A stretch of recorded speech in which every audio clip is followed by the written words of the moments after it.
Welcome to the course on Design and Graphics. Today we are going to discuss on the issue of ethics. How is ethics relevant while doing design and graphics? The title of this module is Ethics in Design and Graphics.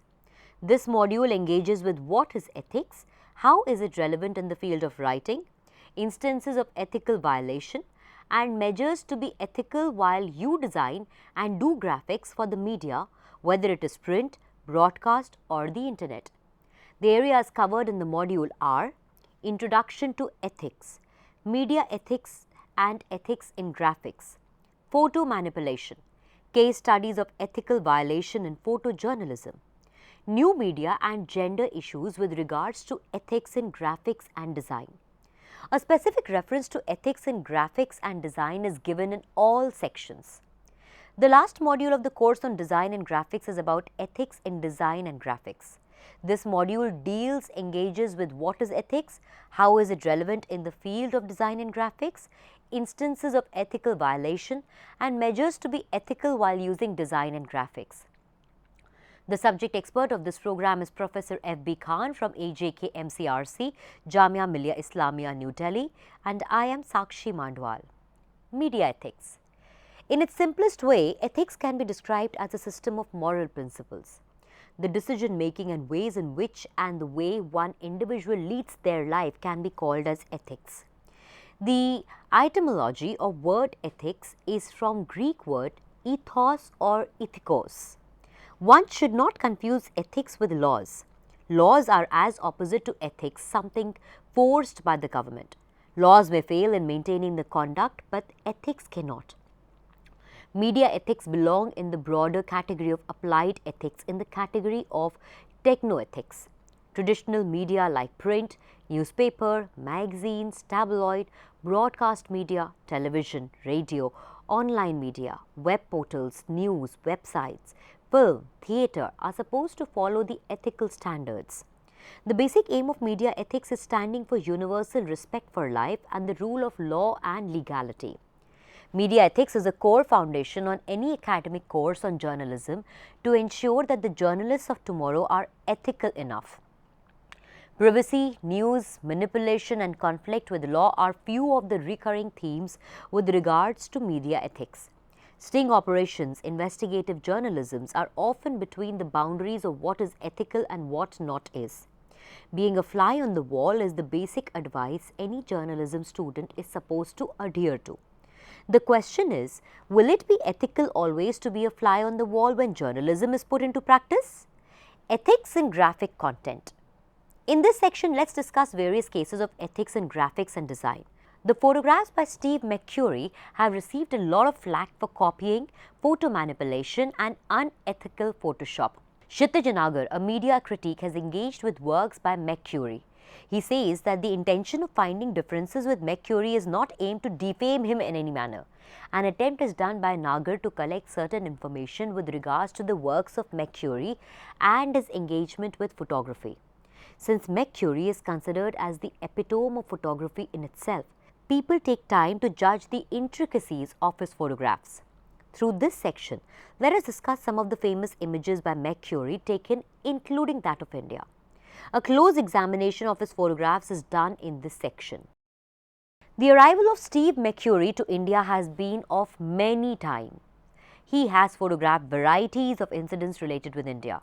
The photographs of India have indeed given him fame. India is often regarded as his place of work or even as Karma Bhumi.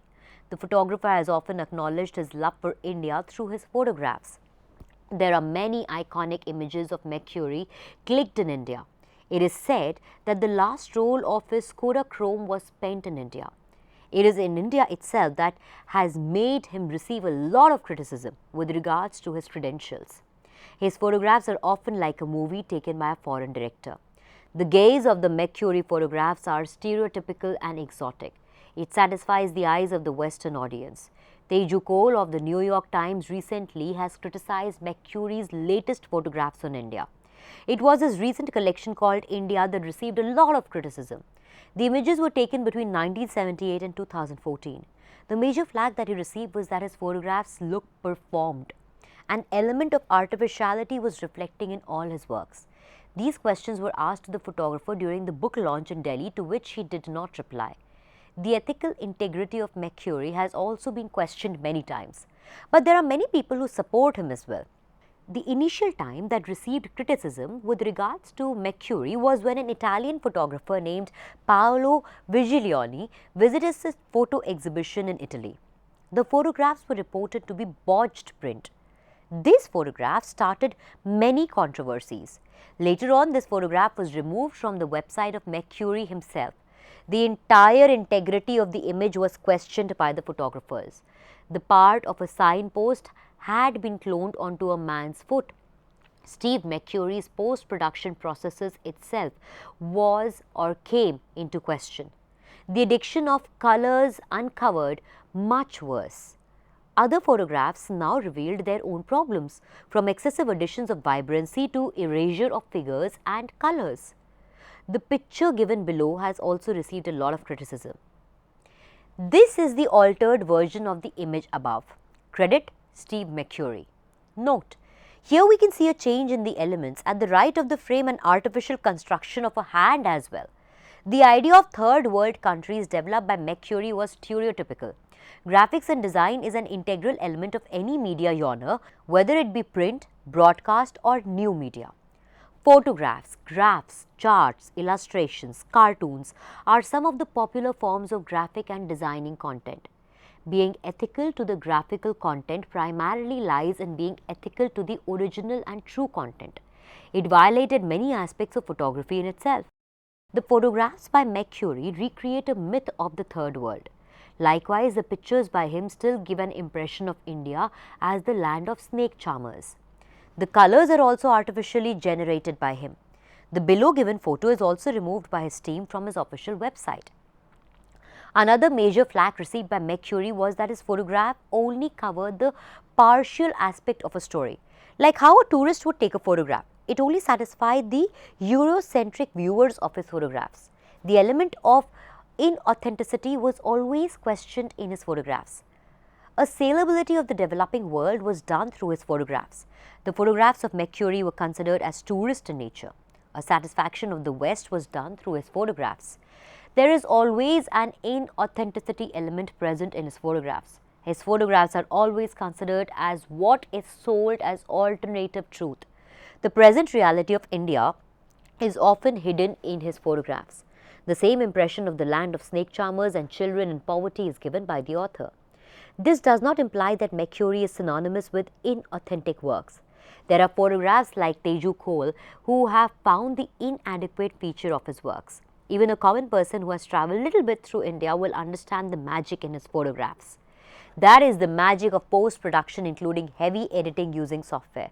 The research is lacking in his photograph where the location of the photographed is not properly researched. Merely travelling and clicking a photograph is done by this photographer according to Indian photographers. The authenticity of such photographers needs to be questioned. Because McCurry himself considered his photographs as historic artifact, he should have shown the onus to reveal that his works have undergone post-production works, says Teju Cole. The marketing team behind McCurry is clever enough to increase the salability of his photographs, and that is why it takes interest in dealing with the pictures of the poor and the deprived. There have been many instances in which McCurry himself has blamed the dealings on his post-production team, including a lab technician. According to him, most of these post-production changes were done without his knowledge. Even if he dismisses the responsibility of the images, it is clear that the ethical issue looms over his overly hyped images. The usage of Photoshop being the primary one. The aesthetics of a photograph by McCurry is often attributed to the editing and not on the location or the photographed. Photo manipulation further examples. In this section, let's discuss further examples of photo manipulation from international level. Discussing on photo manipulation is also discussion on its technology, a blessing or a curse. A deliberate attempt in changing a photograph's original content can be called as photo manipulation. Photo manipulation started with the arrival of photo editing software like Adobe Photoshop, Adobe CorelDRAW. Celebrities and women are often targeted in the menace of photo manipulation. The threat of photo manipulation has reached to a local level where people are mob lynched for mistaken as child kidnappers. It is also often used as a revenge strategy, and photo manipulation has led to many suicides and mental ill health. Recently, photo manipulation is widely used in political scenarios. There is a truth factor to any photograph. A photograph can be clicked either to show its truth factor, that is to show the original content and meaning, or in a way hiding the truth factor. For example, protest photographs. The truth factor of photographs are altered with the help of photo manipulation. The case of Najma Heptulla.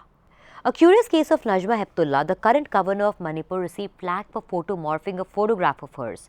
She is the grandniece of Maulana Abdul Kalam Azad, the first education minister of India. Delhi High Court had sought a probe with regards to this photomorph and was widely discussed in the newspapers in 2005.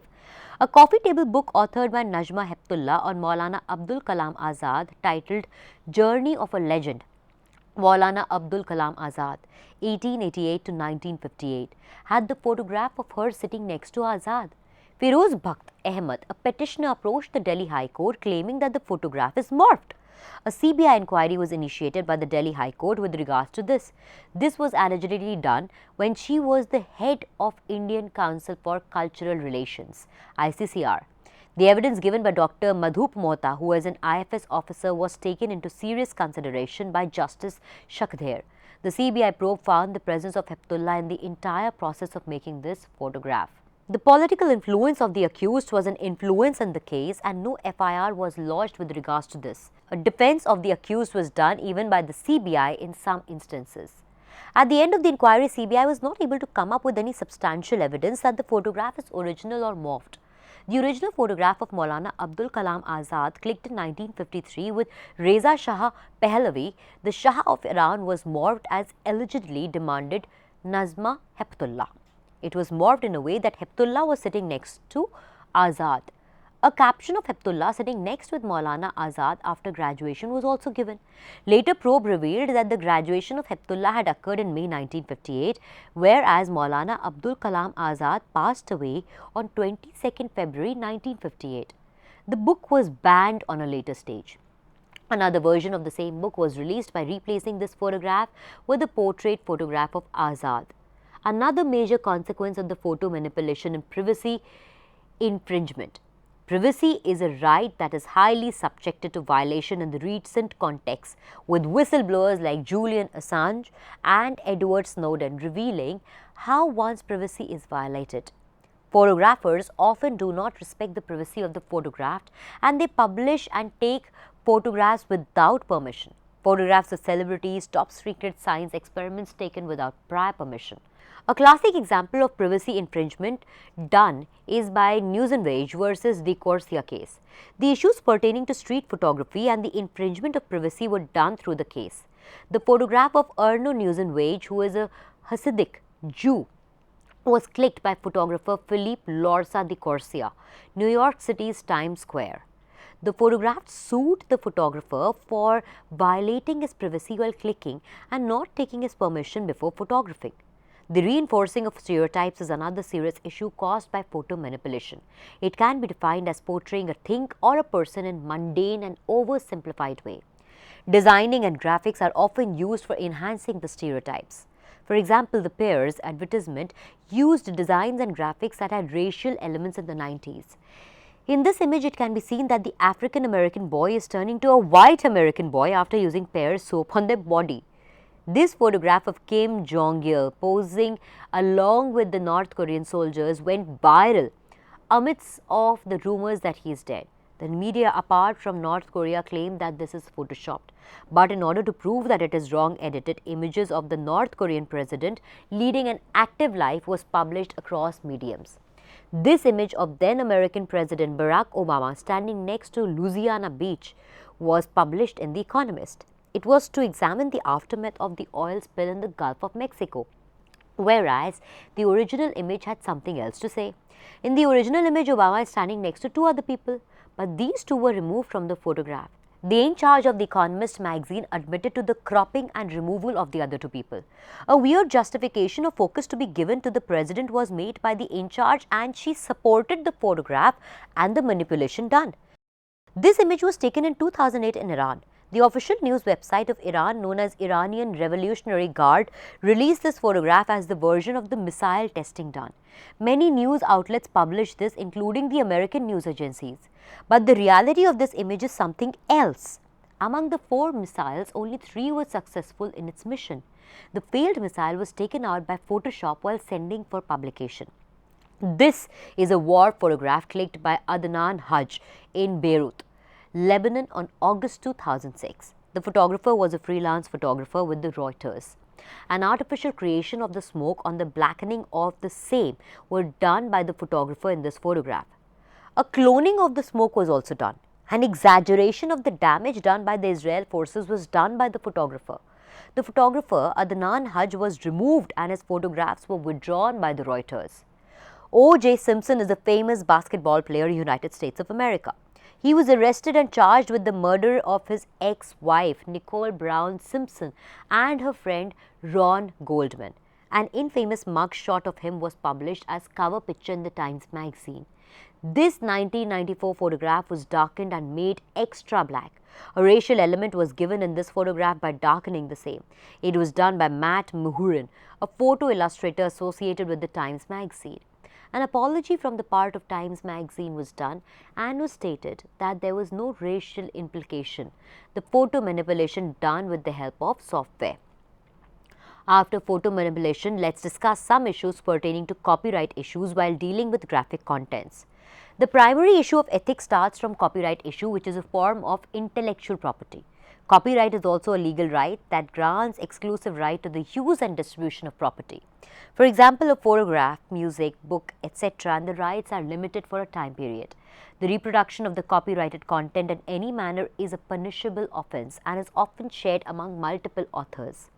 How is copyright relevant to graphic content? Publishing of a photograph, chart or map in a print, broadcast or online media without proper permission and acknowledgement of the source can end up in serious copyright violation.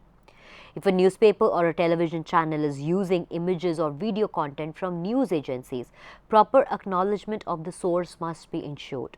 There are many instances on copyright violation with regards to graphic content is reported from all over the globe.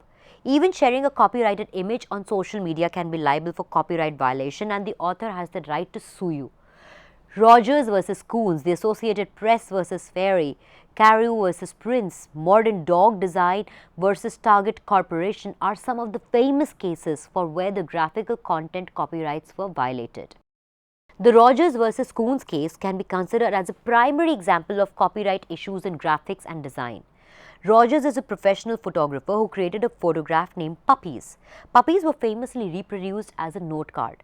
Coons is an artist in sculpture. At times, he used famous images from mass culture and reproduces it as sculptures and photographs. The three-dimensional sculpture of Puppies gained popularity and Rogers sued him for copyright infringement. The US court ruled the judgment in favor of Rogers and considered Coon had done copyright violation.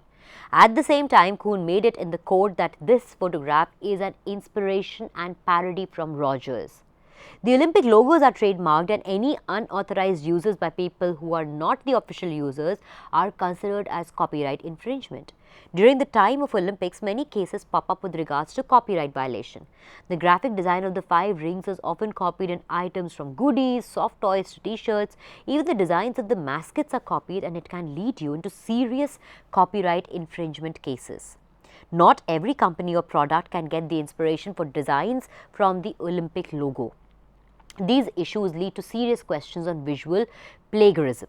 Plagiarism is the act of stealing and using of another person's idea without proper referencing and citation. The presentation of an existing idea as new and original also falls into the category of plagiarism. Plagiarism is a serious offense and cannot be distinguished as only as a mere copying or borrowing of somebody's work. The section of plagiarism dealing exclusively about visuals is called visual. The thin line between plagiarism and inspiration is quite small. Visual plagiarism is a complex issue. It is often difficult to find this thin line between inspiration and plagiarism, and at times it could be highly subjective. A proper guideline regarding visual plagiarism must be given to students when they start studying about visuals itself. Some of the high-profile cases on visual plagiarism includes that of John Williams and his company Logo Garden and Modern Dog's fight against Disney. Even the 2020 Olympics logo has received flack on visual plagiarism. The first logo designed by the Kenjiro Sano was questioned for plagiarism. See the similarities. Later on, this new logo was unveiled. This logo is designed by Asao Tokuro. This logo plagiarism remains as one of the severe criticism received while in the area of visual plagiarism. Ethics and new media. This section engages with the issue of ethics with regards to new media. Similar to the traditional media, the issues with regards to online journalism, new media websites, applications, etc. are privacy, accuracy, credibility of facts, regulation, commercial pressures and news gathering methods. There are chances for news that are not credible and accurate to spread fast than in traditional media. It is through the graphic designs that such news is spread, especially through mediums like WhatsApp, Facebook and Twitter. A simple click is enough to spread and make a content viral. The recent example of news content that became viral during the Nipah virus outbreak in Kerala can be a classic example of ethics in graphic design. Manipulated images of bats sitting inside banana leaves eating fruits were spread all over the internet. This led to a massive killing of bats in the local localities and can lead to severe ecological issues. Till date, it is yet to confirm whether bats are the original host of the virus or not. Fake letters by the health department with graphically created seals and letterheads were also made into circulation. A panic-stricken condition was created by these graphic contents in a situation of emergency, raising concerns regarding ethics. Altered images of bats infesting staples like plantain, coconut trees were widely spread in Kerala in social media like WhatsApp and Facebook. Legal actions against them were taken by the Kerala police. There is a strong relationship between ethics, gender and issues pertaining to children. The issue of gender is of serious concern when dealing with ethics in graphics and design. Women are often considered as easy targets by the media. The objectification of women is done by media through various unethical ways of using graphics and design. Even in advertisements, such malpractices are done to maintain the sellability of a product. Children are also easy targets and ethical standards must be maintained while making content. Contents with violence and abuse must be censored from kids. Even cartoons that are exclusive for children are having offensive contents. Proper guidelines and measures must be ensured to keep the ethical standards of contents made for children. The image of this tree stands synonymous to the infamous Badaun rape case. According to Indian law, it is punishable offence to reveal the details of the rape victims, but many media outlets showed the photographs of the rape victim. This was a clear violation of media laws and ethics. Conclusion: like in any field, ethics is an important thing to be considered while dealing with designs and graphics. As graphics and designs can have an immediate impact on the audiences and text, being ethical while dealing with them is highly sought. In this chapter, we discussed about issues pertaining to photo manipulation, leading to severe privacy violation and stereotypical representations. We also discussed some curious cases from around the world, leading to debates pertaining to this. That is all that we had for you in this episode. Till the next time, it's a goodbye.